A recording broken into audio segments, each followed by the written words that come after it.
Hi, everyone. Welcome and thanks for joining us tonight for the IndieFest launch of the #1 best-selling book in Canada, yay, The Rose Code by Kate Quinn.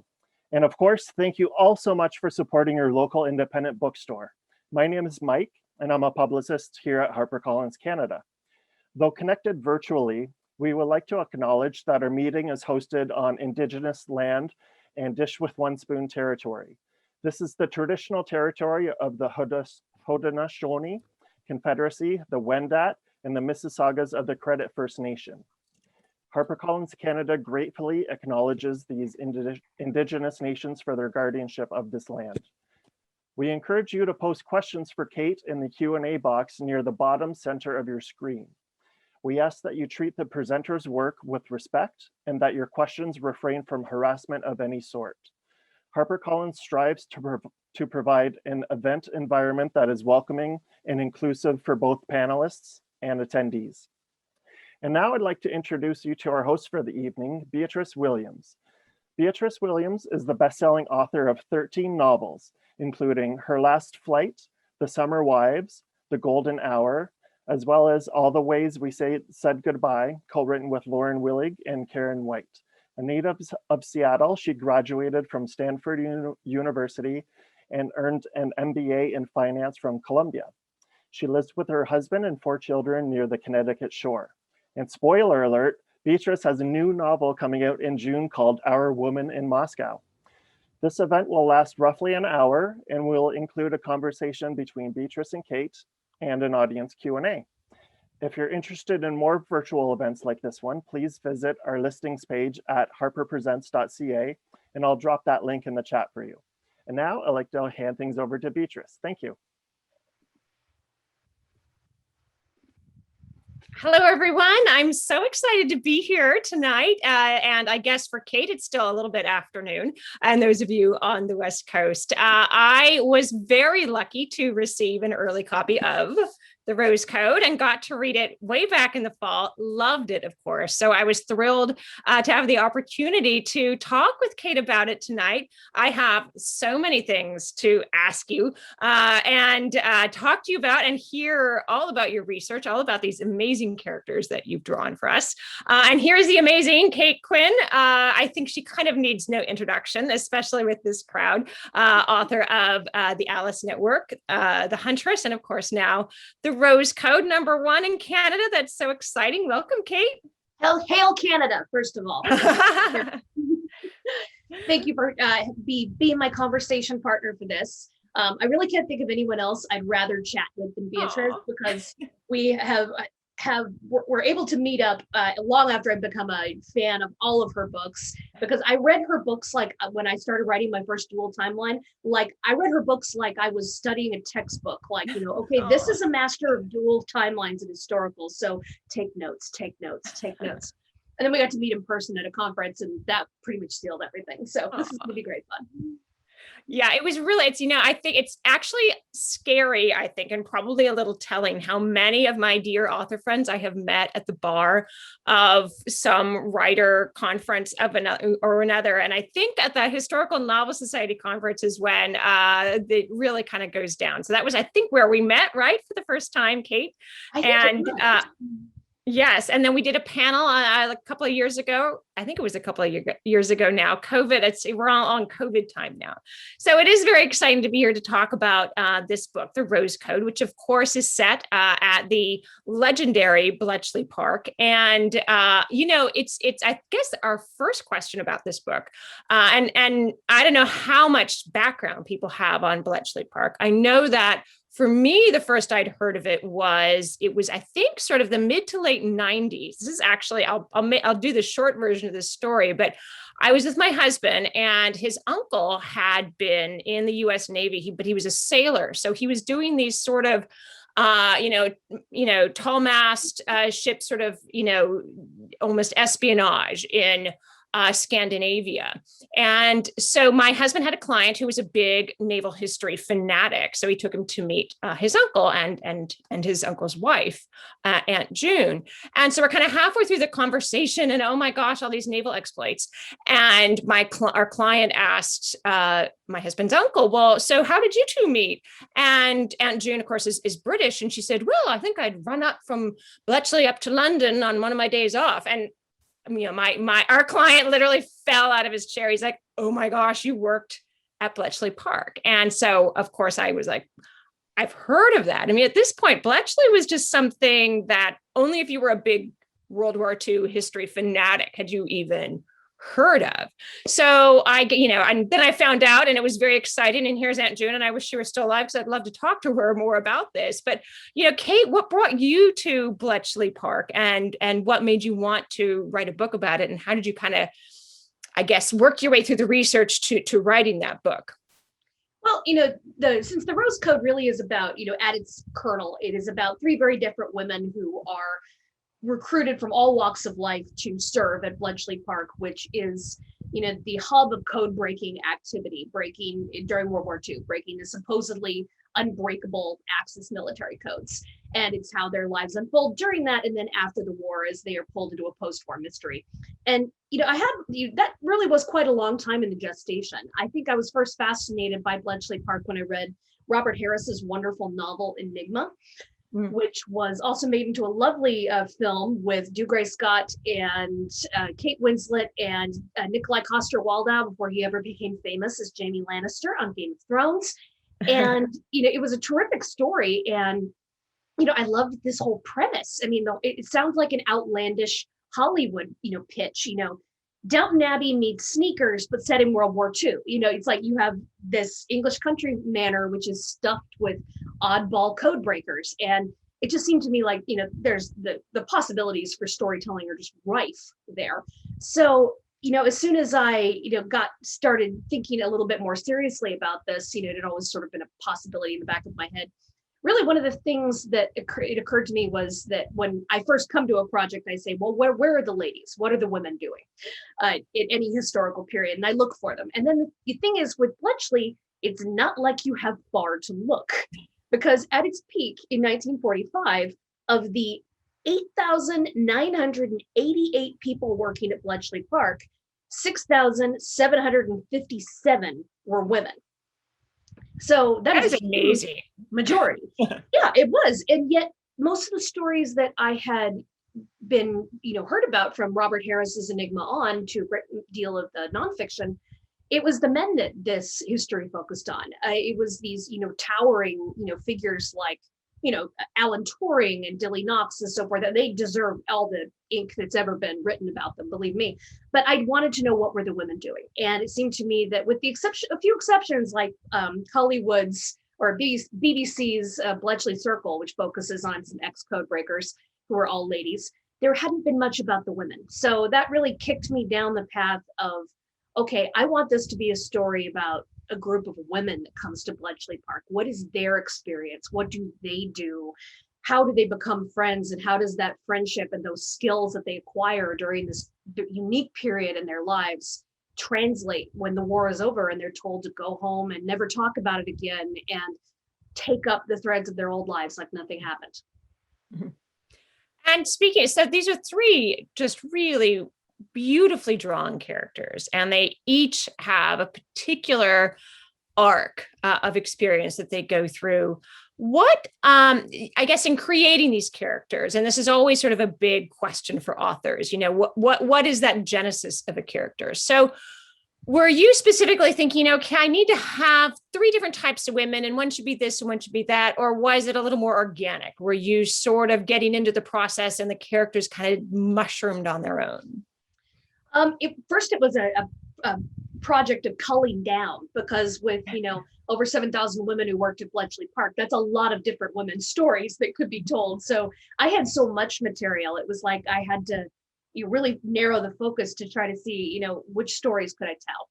And all three of these women are based at least partly and sometimes, very closely on some real historical figures or composites of them. But one of the things that made me realize that for this book, I would need multiple narrators, multiple women who are at the heart of it, is because I also want the reader to walk away from this knowing something about how intelligence moves through the park. How, this masses of encrypted nonsense, go through the gates at Bletchley and then go on this sort of conveyor belt of code breaker stations all the way around it. And then it comes out again as decrypted intelligence. I wanted the reader to know something about how that works. So that meant I would need to have women who are at different stages in the park. So they're all working in different places. And the reason for that is because of the secrecy that they worked under.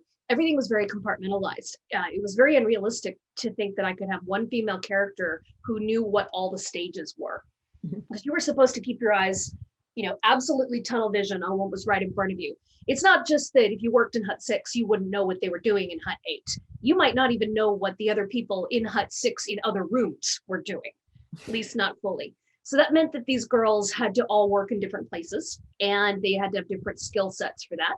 And then, so therefore I thought, all right, well, what are the different, sort of slots in the intelligence process? So I knew one of my women was going to be a cryptanalyst, which is, the job that we think of where, you have the people who are just throwing their brains against that wall of code and they're trying to wedge a foot in the door, just so that the cipher machines can have a chance to wedge it open the rest of the way. And I knew I'd have a woman who was working on the code breaking machines because those are such iconic images when we, Google anything about Bletchley Park. And I thought I would have one woman who was a translator as well, because, there need to be the women with language skills who turn decrypted info from, German or Italian or Japanese into English. So that was part of it at first. And then history started giving me more about the real women. So I knew I wanted my cryptanalyst. Her name is Beth. She's based on a real cryptanalyst from Bletchley Park who was, just this incredible brainiac who was, picked up and became one of the star code breakers on an all-female team, the brain behind, breaking the battle plan for the Battle of Mattapan, and who also had this really incredibly cool romance with a fellow code breaker. And they literally fell in love while code breaking, working together. So that was fun. And then that's Beth. That's my first gal who is a village spinster and I know that's a derogatory word. It's the word she thinks of herself as. And she grows to realize there's so much more to her life and to her skill set than just unmarried girl at home. And then I have Mab, who is my London shop girl, another unflattering word, but she wants to be more than that. And she's determined to be. And so she comes to Bletchley Park and works the machines. She's recruited from, being tops in a secretarial course. And she's looking for a husband because she wants to make sure that she can elevate her life, and not just for her own life, but for her little sister when they've been born in London poverty. And then finally, I have Osla, who is my London debutante, Canadian born. So she's also my tip of the hat to all you lovely Canadian readers. And she is based on a real woman who was a Canadian heiress, who worked as a translator in Bletchley Park because she had beautiful finishing school German. And she also happened to be the wartime girlfriend of none other than Prince Philip, which was a real fun thing that history basically just deposited in my lap, and there was no way I could not use it after that. So those a little bit long, but that's how these three ladies came to be, and that's a brief introduction to all of them and what they do. Well, and since you just mentioned it, I can't resist kind of taking a little detour and talking about that, because that's sort of, I wasn't aware. I mean, I knew everyone knows he had quite the following of ladies before he got married and possibly after, but it took a little nerve to do that, to actually walk in there and walk into these scenes. And how much do we know about this romance? How much was that a creation of yours? And did you feel a little nervous as Prince Philip went into the hospital? I was like, oh gosh, Kate, I'm going to get really mad at you if this doesn't turn out well. Okay. Oh God, I felt like such a ghoul when when this man went into the hospital. I was like, if he dies, at 99, almost 100, like the week I wrote a book about him, it's like, oh, I'm going to feel like such a horrendous human being. I'm really relieved. He appears to be doing well. And we're relieved anyway, because we Relieved all anyway, obviously can't imagine the royal family without him. But well, in any case, a lot of this relationship really was real. The real Philip and the real Osla. I mean, I don't know if you've seen pictures of the young Philip, but he was dishy. He was a dish. And he was, at this point, no one was thinking of him as a future royal consort. In fact, what he was mostly getting was side eye, because he was from this scattered, very broken family, broken all over Europe. His sisters had all married Nazis. His loyalty was considered somewhat suspect. His backstory is really complicated, and I mean, he'd been skeletons everywhere. Oh yeah, really. Born on a kitchen table, right? Wasn't he? It was just. I mean, it just could not get more melodramatic. You really couldn't. And he was just this relatively broke young man who all he wanted to do was serve England, serve the British Navy, go out to sea. He was a very effective naval officer, so that bit of a hero in quite a number of ways in various sea battles. And he had a number of girlfriends, but what really stuck out in his biographies was he had one very serious long-term wartime girlfriend. She was pretty much his girlfriend from all the way through the war, when they finally drifted apart toward the end. And at this point, Princess Elizabeth was only about 13. They were pen pals, but that was it. And so Osla, who was his wartime girlfriend, it appears they really bonded because they had these similar childhoods where they were these beautiful, kind of prank playing, life of the party types. Yeah. Yet neither of them had really had any parenting, not a real home. They were lonely. They were like the popular guy and the popular girl who were so lonely on the inside. Mm-hmm. And so that seems to have been why they bonded, and really what they saw in each other. And there was a very serious thing. He wrote to her, she wrote to him while he was at sea. When he was in town, she would take her she'd take a day off from Bletchley, and she would run into London, and they'd dance all night at nightclubs, and then he'd put her on the dawn train so she could go back in her cocktail dress and make her morning shift on time. And this was all really quite a serious thing. And we have this from an interview with her daughter, which was done for one of Philip's biographies. And we also have a lovely bit from the real Osla's eventual husband, wrote us a brief memoir in which he said, first of all, that his wife was so beautiful and charming and funny that pretty much all men fell for her. Aww. And then he also said that tabloids were quite often trying to dig around them to try to see if there was dirt between her, to find on her and Philip, when really they had just been friends for a long time. They were one of those exes who continued to be friends after they broke up and after he became the consort. But it also gave me a wonderful thing where Osla's husband describes how she was invited to lunch with the princesses, with Elizabeth and Margaret, before Elizabeth's marriage. And someone at the palace apparently had this idea that Philip's ex-girlfriend and Philip's fiance were going to sit down at a tea table and, I don't know, swap tips, on how to handle him. It's I don't know what they were thinking, but I was just thinking, oh my God, that is awkward. I do feel like the royals just kind of have a different way of doing things anyway. And actually, it's an interesting question that just popped up, and about, the fact that people are learning about Prince Philip now through The Crown, and sort of perceiving him the way he is portrayed in The Crown, which we know is not, entirely nonfiction. There's a lot of artistic license there. So every time he gets interpreted fictionally, there's a new slant. So how do you sort of deal with those existing perceptions of Prince? Maybe we're dwelling on him more than we need to, but gosh, he's just so much fun to dwell on. Well, I am very grateful to The Crown because I think, thank you, Matt Smith. You actually reminded the entire world what a dish he used to be. Yes. So I do feel like that got a lot of readers maybe over the initial thing that they might be thinking of, wait, this is Prince Philip, who's 99 years old, and the only picture they have in their head is the cadaverous, yeah.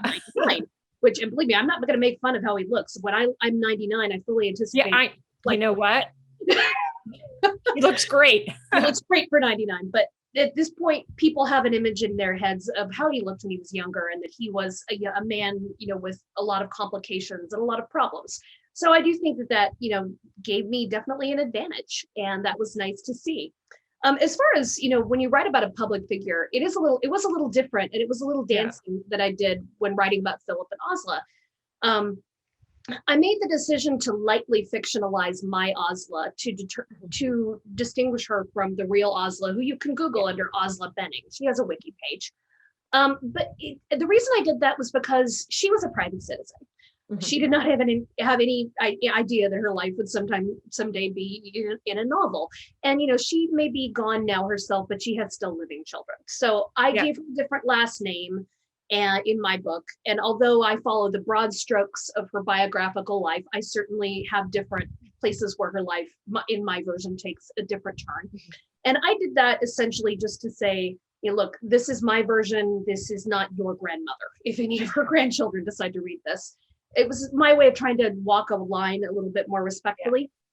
Yeah. Now, as far as Philip goes, he is what is deemed, legally speaking, a public figure, which means that to some degree, your life is fair game for a certain amount of fictionalization or, to appear in fiction and so forth.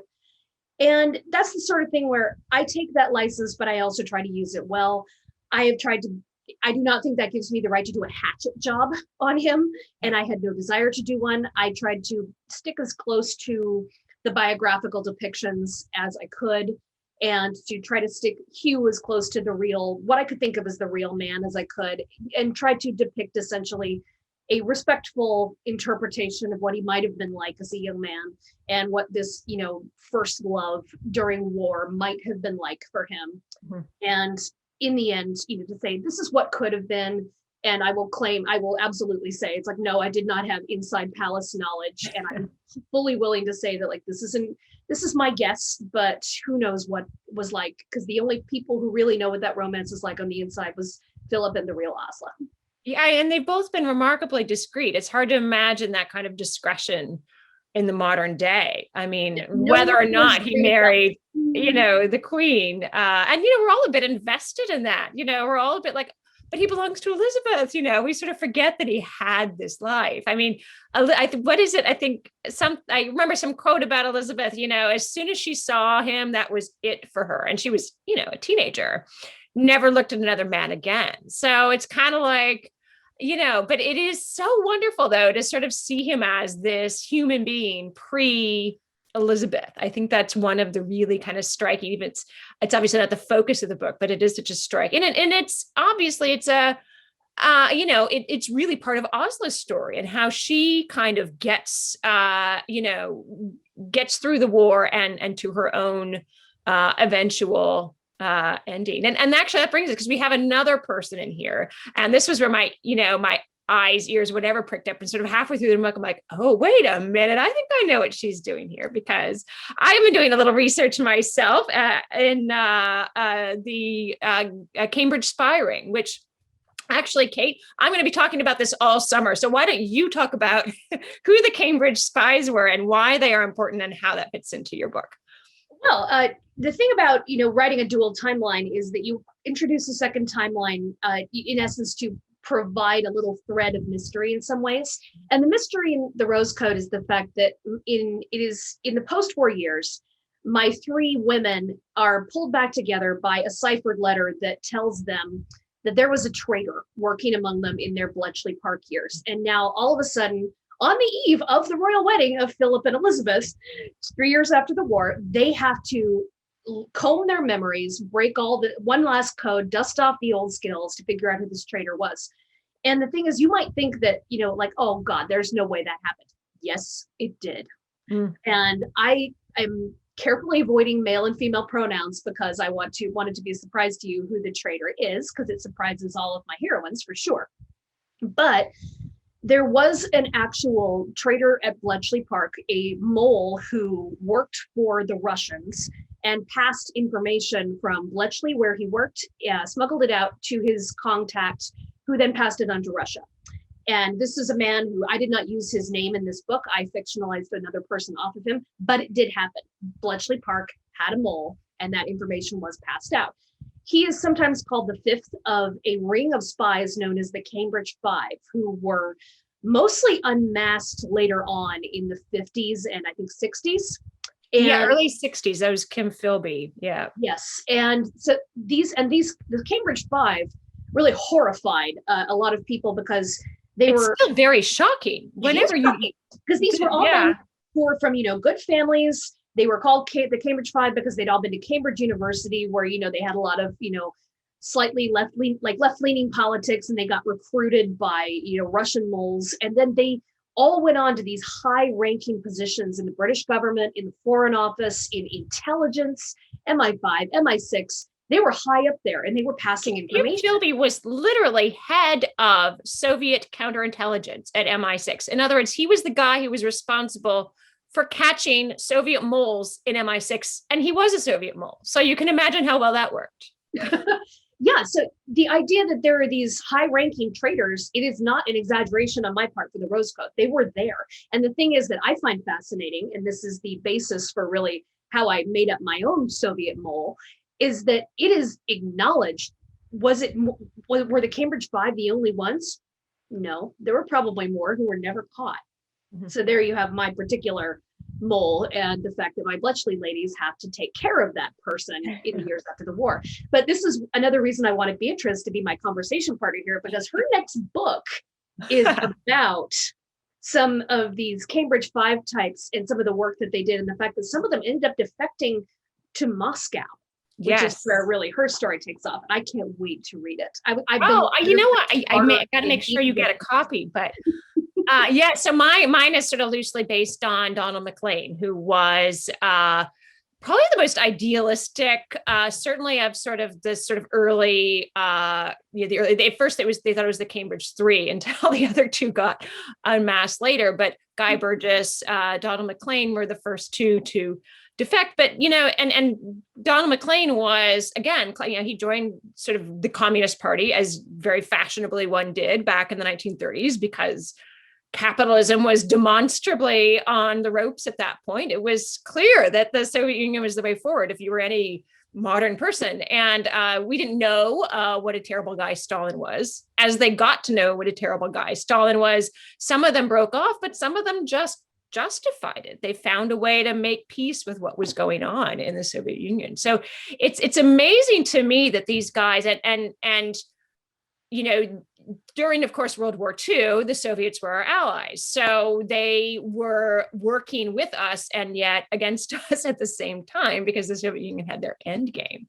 But there were also moles in the atomic program. It was why the Soviet Union got off to such a great start with its own atomic program. So it's really, I think, hard for us to imagine right now just how deeply embedded these guys were. Yeah, and that's one of those things.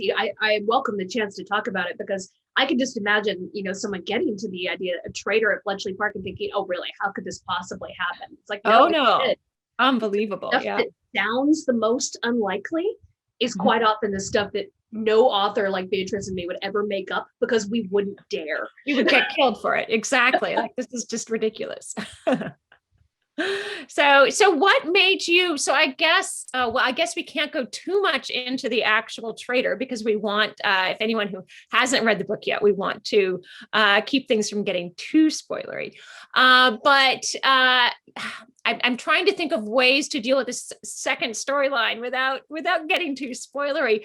Let's talk a little bit about, because this is obviously something that is brought up very early in the book. We know that one of our Bletchley Park ladies ends up in an insane asylum and is being treated for that. So let's talk a little bit about, first of all, what that experience would have been like in the post-war period and how hard that would have been, but also the struggle for these women to make their way in the post-war world, in which they were not allowed to talk about their experiences. They were not allowed to, they'd signed the Official Secrets Act. They couldn't talk about it. So how did they deal with it? How did they come to terms with this amazing role they'd played and they couldn't talk about? Well, first of all, for the insane asylum angle that I had on this, it was the fact that came from a tiny thread I found in my research, where it was noted that a Bletchley Park woman, a code breaker, had been having an affair with a married Bletchley Park colleague. And that affair broke up. And then she had some sort of complete emotional breakdown. And it was bad enough that the higher ups were worried that it wasn't enough to dismiss her from Bletchley Park. They were worried that she would be spilling confidential information in her, bereaved state.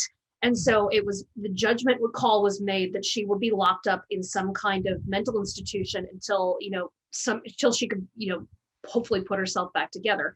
And one of her friends went and called on her and described, oh, it was such a terrible place, people just drifting through this big room. And she is sitting in the corner saying a man's name over and over. And I was just like, oh my God, that is horrifying. And I was not able to find out what this woman's name was or if she was released from this institution. And so I hope to God she was. But it did give me the thought that, what if I have a woman here who and I do have the thing, she has had an affair with a married Bletchley Park colleague, and that affair does break up for some reasons, and that's a convenient noose though with which to hang her, when in fact it's not about her having had a breakdown. It's about the fact that she found out something about a colleague, like the fact that they're passing information to Moscow, and that someone sets her up and she ends up unfairly locked up in an institution for a breakdown she has not even had. And then you have the situation of a woman whose brain has been her greatest asset, who now is not being believed, and who now has to keep herself together until she can effect some kind of escape so she can act on the knowledge that she has. So that was really one of the engines that I knew would drive the mystery, is like the moment when she can finally reach out through asylum walls and try to effect an escape and effect a plan against the person who has put her there. And, really, it's a terrible place. I mean, it's the kind of thing where I didn't want to go too deep into the sort of cliches where it's all about electric shock treatment and, being hosed down with cold water. There are plenty of ways something could be, absolutely terrible without actually being, without there being, rampant, beatings and abuse. It was just simply the fact that quite often, you would be medicated until you were almost completely comatose. And that was... It was a bit of a self-fulfilling prophecy that... Yeah, exactly. You went in there and if you weren't crazy when you went in, you were crazy after a long enough time. So that was one of my things there. And then, that's of course the worst fate that any of my Bletchley Park ladies suffers after the war. But the other two also, are faced with a struggle. And that's because, because of the Official Secrets Act, which they've all signed, they cannot talk about what they've done. And they are simply told more or less, just go home and pretend this never happened. And that's really difficult for women who have got used to work that is, challenging and difficult, but rewarding. And they're used to working in a place where their voices are heard and where, they've been treated with a degree of equality they're not likely to find in other workplaces. So you have Osla, who's now, working as basically a society columnist and, struggling to be taken a bit more seriously than just, the girl who writes a funny piece of badass hats. And then the fact is that she still can't tell anybody about what she's done. And she's trying hard to be, something more than just, an ex-debutante and Prince Philip's ex-girlfriend, ex-this, ex-that. And then you have my decoder Mab, who she's suffered quite a bit during the war. And her thought is like, I really am going to forget about it. I'm going to get married. I'm going to have kids. I'm putting it all behind me. But now it's like, she's faced with the fact the most challenging thing she does every day is look after some toddlers and, look up how to fold napkins into swans. And the fact is that she cannot tell her husband why, she has these silences, why she's getting these, funny encrypted letters. She can't tell him any of that. And that takes a toll on a marriage when you're keeping these huge secrets and yet, they can't share. And so I really wanted to investigate not just, the wartime years of these women, but get into what it was like for them afterward. Because I'm really fascinated by aftermath. Because when you're in the middle of a war, you have this idea of like, if I can just get through the war, let's just get through it. But then afterward, there's a big, now what? Yeah, because for all the horror of war and constantly, being under the threat of people, dying, yourself dying, the country losing the war. My God, what happens if the Nazis win the war? All these terrible things are on your head. But on the other hand, you have a purpose. You have a very clear purpose. You know what your role is. You know you're doing the right thing, and suddenly to be left adrift. And can you talk for a second about the Official Secrets Act? Because that's kind of what we're really talking about here. The fact they can't talk about these things because this is a very draconian thing they've signed. Yeah, the Official Secrets Act is basically a piece of paper shoved in front of anyone recruited to Bletchley Park, which you had to sign before you could go anywhere deeper into your work. It was, you've been recruited to work here. We're not telling you what you're doing until you sign this piece of paper. And then once you did, it was treason to talk about your work. People were fired for doing as much as like mentioning Bletchley Park in a little gossip on a train station platform. They could be fired for that. And it meant for the men that they could never, ever actually go into uniform and go fight, because it was deemed that if you were captured and became a prisoner of war, that secret about Bletchley Park could be divulged and they could not risk that. So that immediately meant no man could actually fight, which was a real burden for them, because they would quite often be faced with this kind of social shaming from their neighbors, even their families. You know, sometimes, why aren't you in uniform? You're a young man. Aren't you ashamed? And it's like they can't even say, no, I'm doing really important war work. All you could do was say, you know, I'm doing clerical work. It's so boring. You know, that's the cover. Now, for the women, they didn't have the shame about fighting, but at the same time, there were all kinds of burdens that this kind of secrecy, really clamped down on people. I mean, there were stories about Bletchley people who were so afraid of divulging information if they were like under anesthesia that they would refuse to have anything more than a local anesthetic, you know, if they had surgery, because they were too terrified to be put under. And, so all kinds of things, like, be gritting your teeth through all kinds of pain just so you wouldn't be put under and maybe mumble something that you shouldn't. And you had paranoia, you had trouble sleeping, insomnia, broken dreams. You had really a whole plethora of emotional problems that came with working in this kind of thing. And also there was definitely something as well. What about the conflict with conscience when you know something that you shouldn't, but which has a direct effect on people that you love, but you can't divulge it? Yeah. And this kind of thing did happen. Like, you'd have women who knew where bombing raids were going to happen before the town was bombed. You had people who would know that, like, their brother or their fiance or their father was on a certain ship serving, and they know that ship is sailing into battle, but dad or fiance or brother certainly does not know it. So you had these things too, with sort of the agony of what do you do when you have information that you really wish you could divulge, but you can't. Mm-hmm. So and just a sense of come in alienation from the people you love most, and after the war, that you still can't speak about this, I think would just be profound. I mean, how do you even deal with the psychological consequences of that level of alienation from, you can't tell your husband about this experience. You can't, you can't say you need to go in for therapy. You can't talk to your therapist, all these things, Oh. And there was a wonderful story that I wish I could have put in. I had something a little bit like this in the Rose Code, but I actually heard this when I was at Bletchley Park doing research.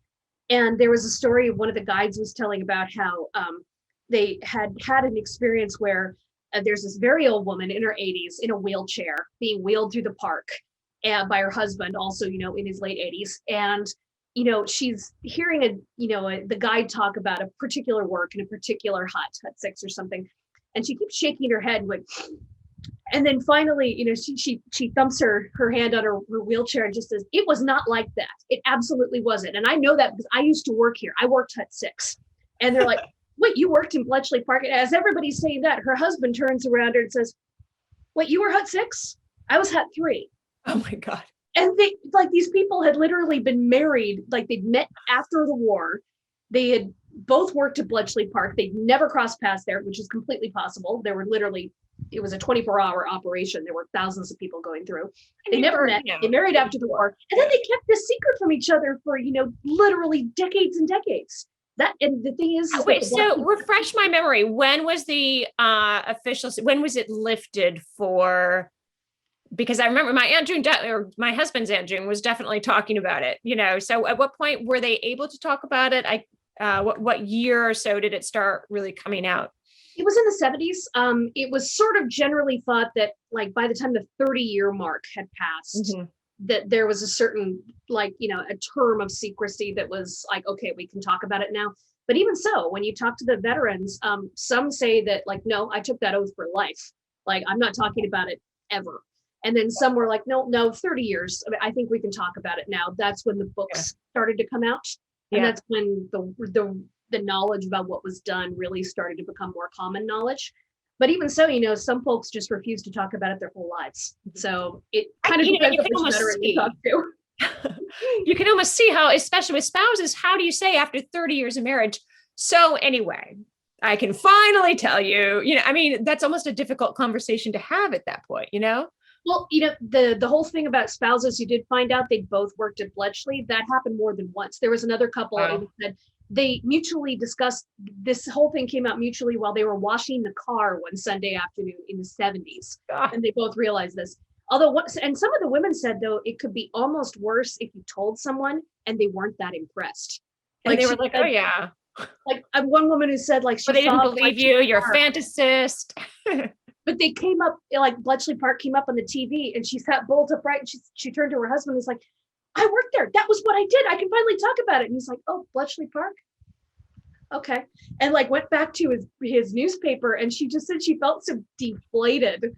And I was just like, God, I kind of, part of me kind of hopes that like she broke a plate over his head and was like, listen to me. I know. He probably was impressed, but he wasn't going to tell her that, it was that kind of marriage. What other, is there anything that ended up on the cutting room floor, Kate? Some exciting thing that you wanted to fit in somewhere and you just couldn't, and you had to slice it? I would have liked to get in a little bit more about Ian Fleming, the creator of James Bond. Yes. He actually he actually was in and out of Bletchley Park as well. He was, I think, naval intelligence. So he knew about the place. And there's like a brief mention of him somewhere, but not a lot. And it would have been fun to include that because, he didn't create James Bond until later, but really his whole conclusion, we owe James Bond to the fact that he kind of thought that, intelligence should be more glamorous than it was. Because, it's a lot of people who are scribbling, in little green huts and who are, doing all kinds of work with, pounds and pounds of paper.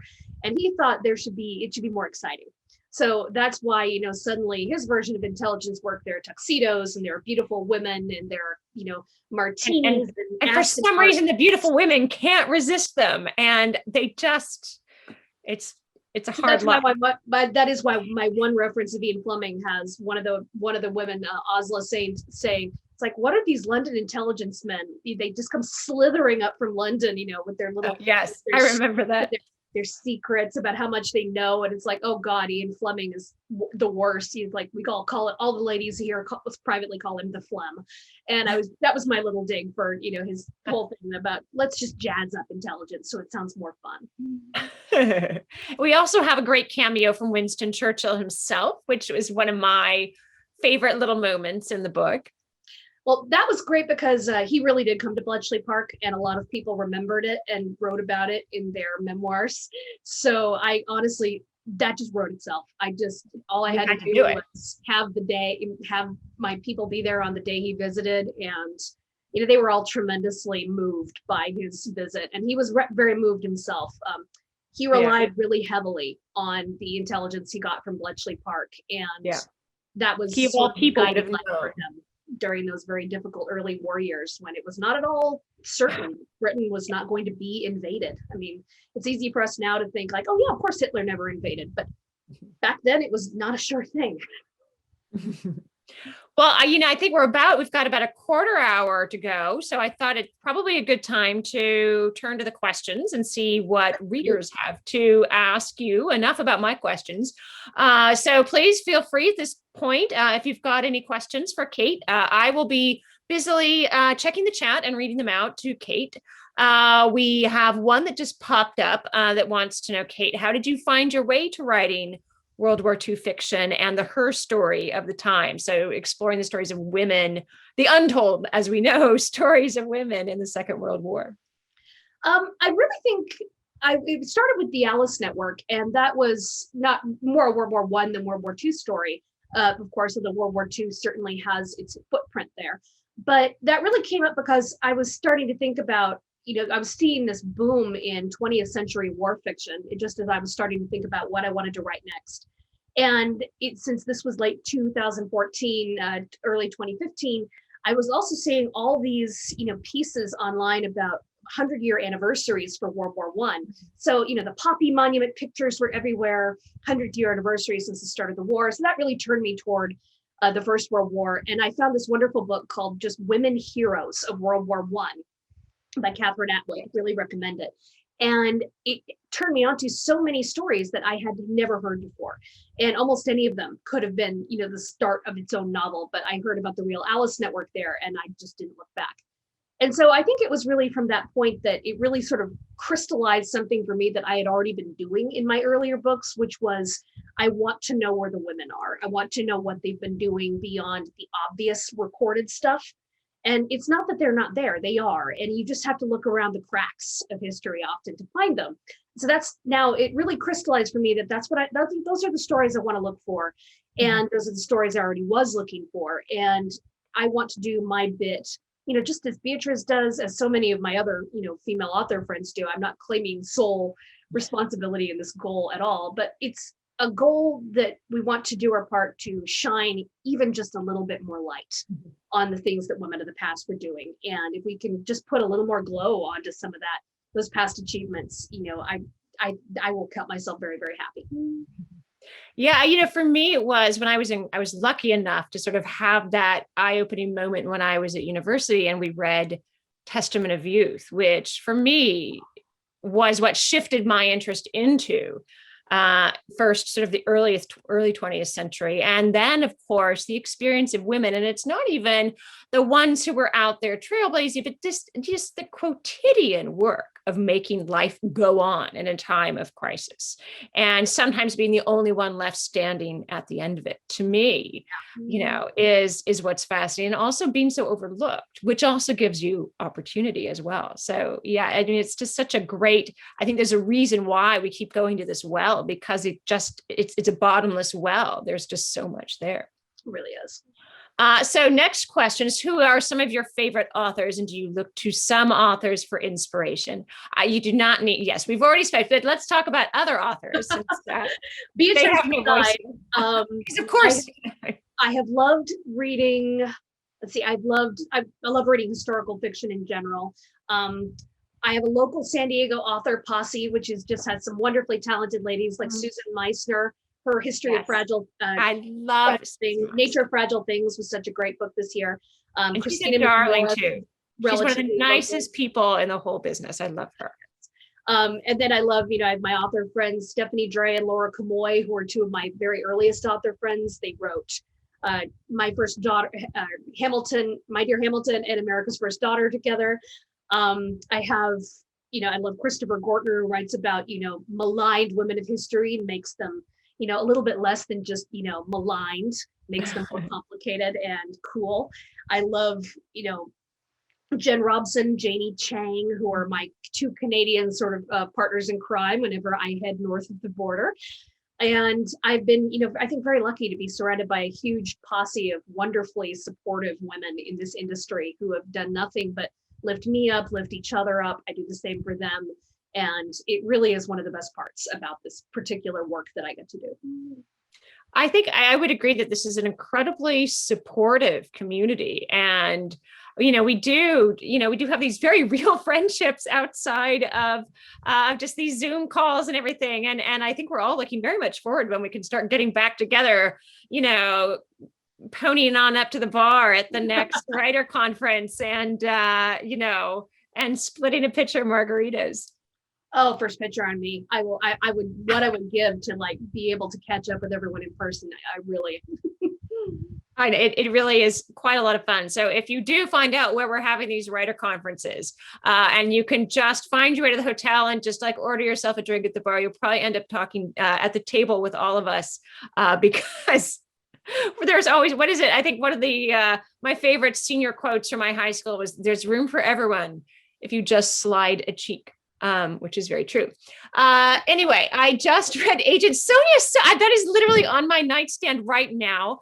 And Ben McIntyre, if you want wonderful narrative nonfiction about the whole Cold War era, Ben McIntyre is doing amazing books. Anyway, I just read Agent Sonia, which was a real eye-opener about communists working in England for Russia. So you can understand why this is on my bedside table right now, who didn't consider themselves as spies. Can you talk a bit about that? Because that is a very complex psychology that was going on there with the Soviet moles in England and even in America. There were some in America as well.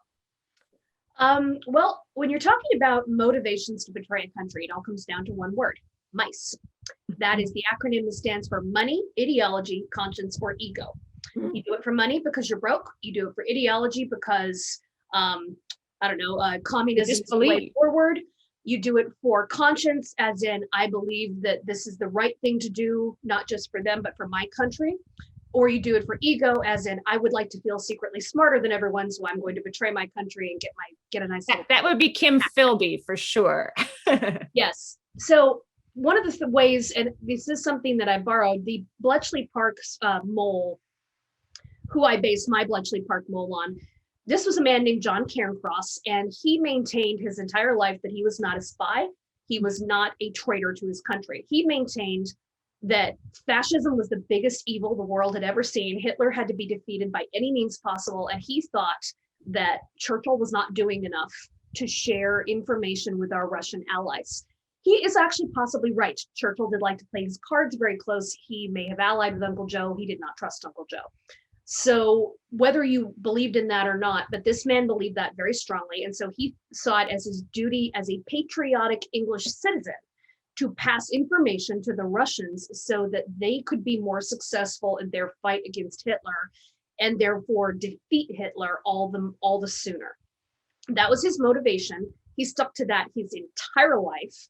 And you gotta stick to it. Always. And then he maintained that he never passed any information after the war once the Soviets were no longer, in fact, our allies.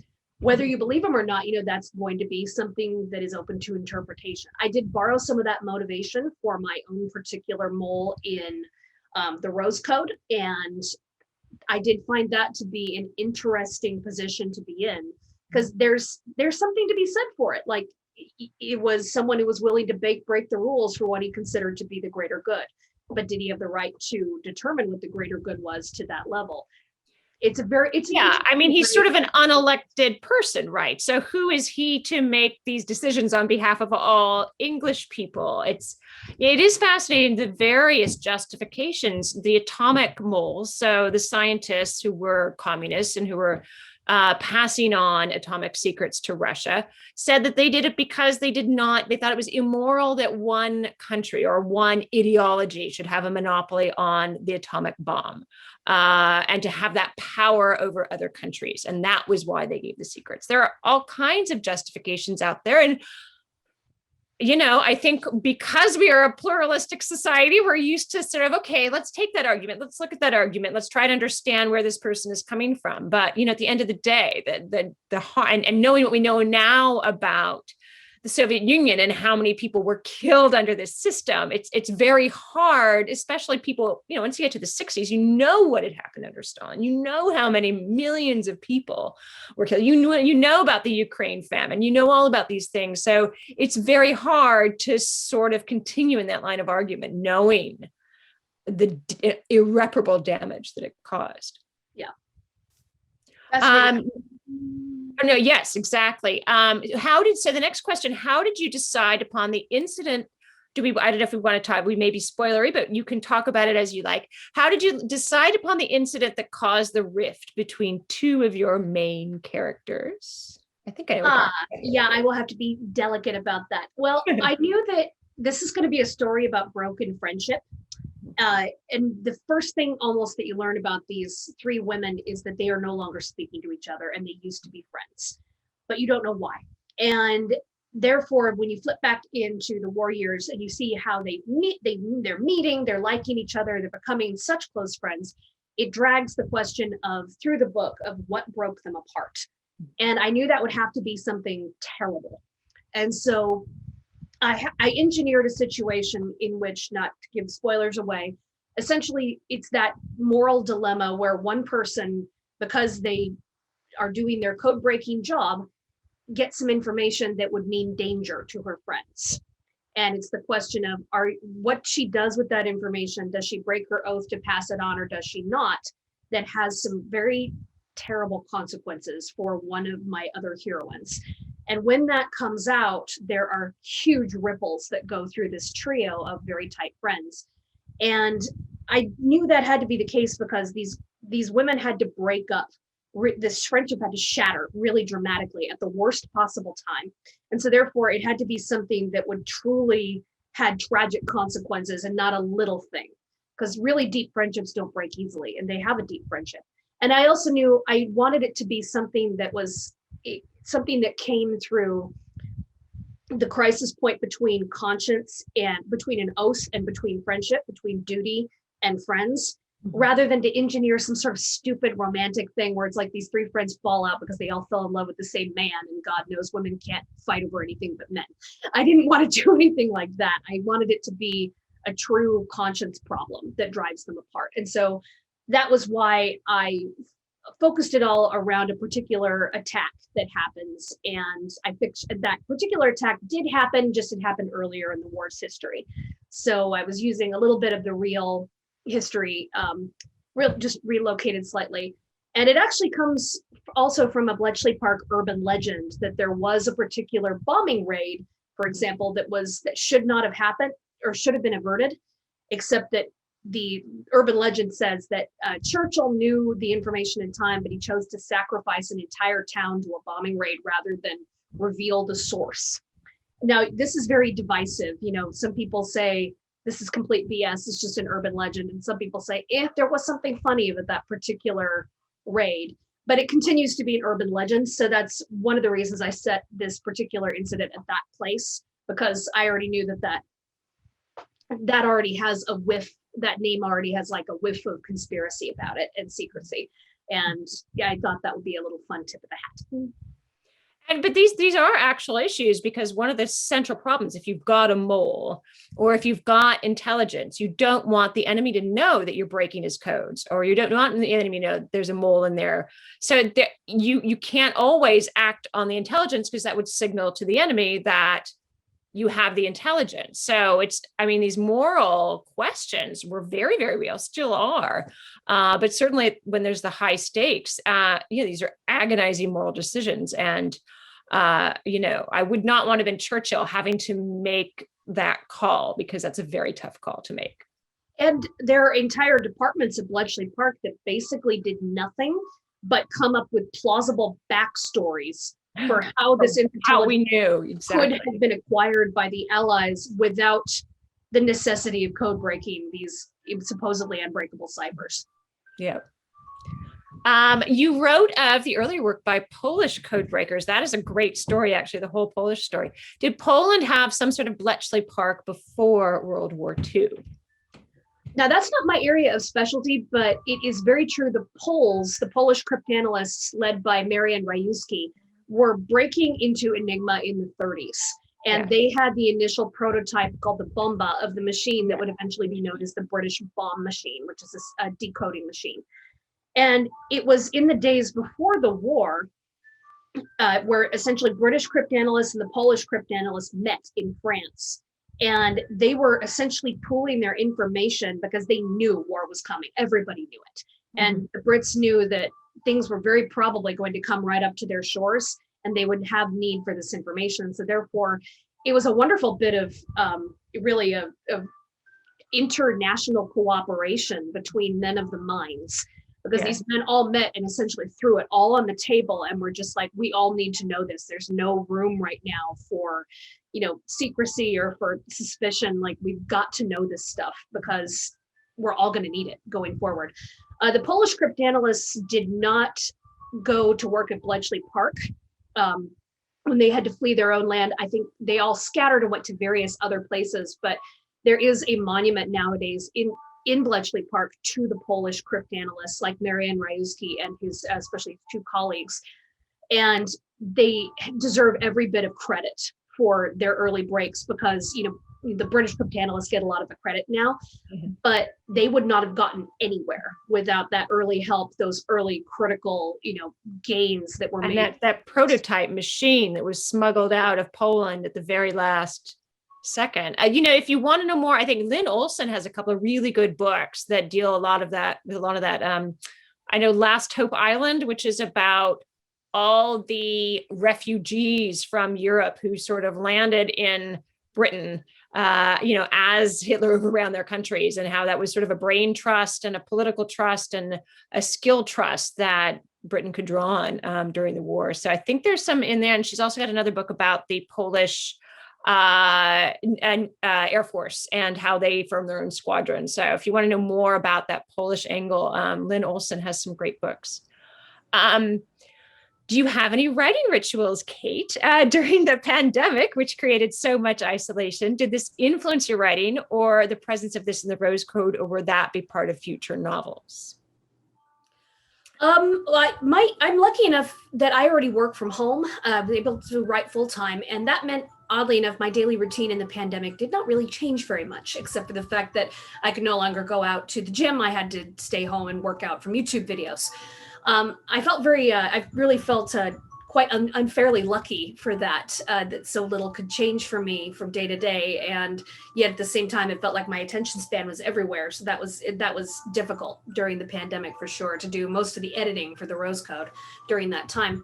But for rituals, I've always had the thing where I tend to I wake up, I do my emails and my dog walking and working out in the morning. And then I head out, and then I have my 10-minute lunch and whatever I can microwave quickly from the leftover bin. And then I'm writing all afternoon for the most part. So that's what I usually do. I will say one fun thing that I have been doing for the last few books is that I always pick a different perfume to go with every book, because scent is such a strong thing. And if you have like a scent that will be associated with the book, like it's kind of as a way of tricking your body into okay, time to buckle down and write now.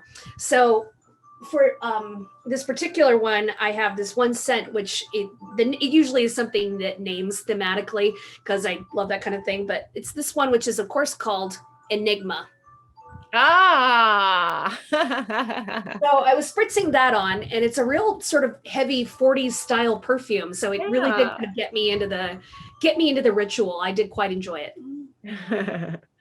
That's a great idea. I've never even thought of that. I just, coffee is my scent that gets me going in the morning. And I have a lot of music stuff too. I need to listen to music when I work. And so I love movie soundtracks. That's one of the things I like. So there were a lot of great soundtracks I was listening to. There was the soundtracks for The Imitation Game and Enigma, for Darkest Hour and Dunkirk, for the Band of Brothers miniseries. There's a lot of wonderful World War II era music, or sort of World War II movies that had great soundtracks that I was using as background music for this particular book. Last question. I love the perspectives that you give in your stories. Can we have a hint about what you might be working on next? Yes. Give me one quick second though, because I have an alarm on my phone that's going off and it's driving me crazy. I was just checking out my screen to make sure I didn't have something on. This always happens. I personally have a new laptop right now, and as we were doing all the prep for this, I kept running into challenges with, how do I turn the notifications off on this new laptop? How do I do this and that? So there's always something that comes up. Yeah, we were joking about that before. It's like, you get a new laptop and you press a button and, suddenly it's like, why is there a nuclear countdown? And why am I suddenly apparently going to nuke Ames, Iowa? It's like, these things happen. Yeah, in any case, what was the question again? It was about what you might be doing next. Oh, well, this is fun. I have the next book actually already rough draft completed. And it has the title right now of The Diamond Eye. And it is about the most successful female sniper in history. She was a Russian woman who was a single mother, a young grad student with the world's most nerdy, boring thesis topic that she was working on, her dissertation. And she's in grad school with aspirations to become a historian someday when Hitler invades Russia and sends her on another path. And she became a sniper. She racked up a tally of 309. And if that wasn't enough to make her an incredible subject for a novel, there's also the fact she was sent on a goodwill tour to America in 1942. She met basically everybody who was famous in America at the time, became America's sweetheart. If America's sweetheart could ever be a woman who's killed 309 fascists, all in the course of a day's work in about 9 months worth of fighting. And she became BFFs with Eleanor Roosevelt. So all of that together, and with the fact that she earned the nickname Lady Death, had me absolutely convinced that I had to write this story. Absolutely. And I can't wait for it to come out, which should be actually about a year from now.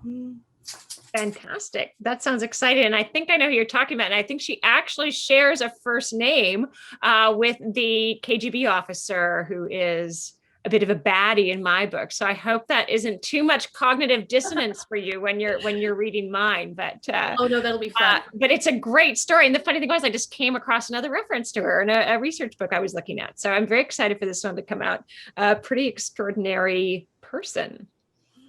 So is that everything? Do you have anything else that you want to talk about? Anything that we missed in our Q&A here? Not that I can think of, except, really, I hope people enjoy the Rose Code. I encourage you also, please, pre-order Beatrice's Woman in Moscow. I can't wait to read that as well. You are not going to be. I can't believe they haven't sent you a copy yet. I'll make sure I'll send one out to you. Oh, I'd love that. Well, are we all good? I know we wanted to give a shout out because this is IndieFest, Yay! Doing your ordering of the Rose Code or of Women in Moscow or any of, buy our entire backlist. The indie bookstores need us right now. So I've got a lot of books in the backlist. So does Beatrice. You've got 20 people to buy presents for, right? Go to your local indie bookstore and fill up the cart. Yes, we love our indie bookstores. I'm so excited to be able to participate in this event to help support them. Really, truly, they're your local bookstore, and they're what really help new authors make it. What help you discover new authors. So please support your independent bookstore. They're truly kind of part of the fabric of communities. All right. Well, I think that's probably it for tonight. I know we could probably keep going for another 3 hours. I wish we could. We were actually joking about this. This is the point in the conversation where Kate and I would head to the bar at the writer conference and move on to the next shift. But it's been very wonderful to be with you, even virtually, Kate. And I certainly hope we can meet again soon in person. And readers as well. You don't know how much we miss being in front of you guys and meeting you and hearing your stories. So we do hope that we get to that again soon. All right.